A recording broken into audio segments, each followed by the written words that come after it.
snack or something to drink or something for their actual break. All right, questions and answers. Another thing is something you got to think about is if you're going to take questions and then when you're going to take them.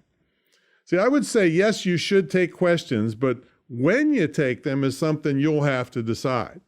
I know when I was selling teleseminars a lot, I would tell people up front that I would deliver the teleclass and then stay on as long as they wanted at the end for questions. See, remember, I was creating a product, and taking questions in the middle of it, especially if the question was off topic, would cause me lots of editing hassles. In that case, I told them to hold their questions till the end. And if it was a good question that made the product better, I left it in the recording. If it was off topic, I answered it, but easily edited it out after the end of the recording.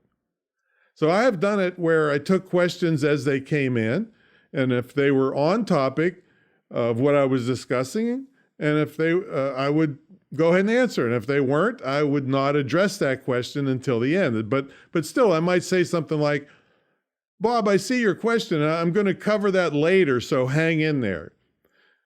So just something like that says you don't want to ignore people, but you want to answer the question when it makes sense for the overall production of your masterclass.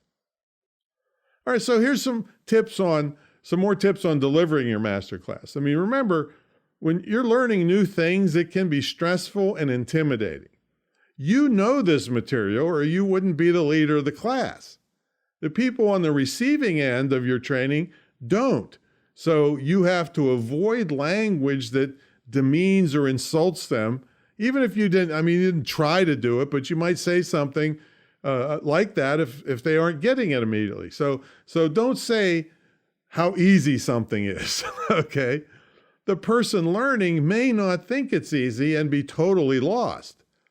It's better to say something like, well, eventually, when you get some practice with this, it's going to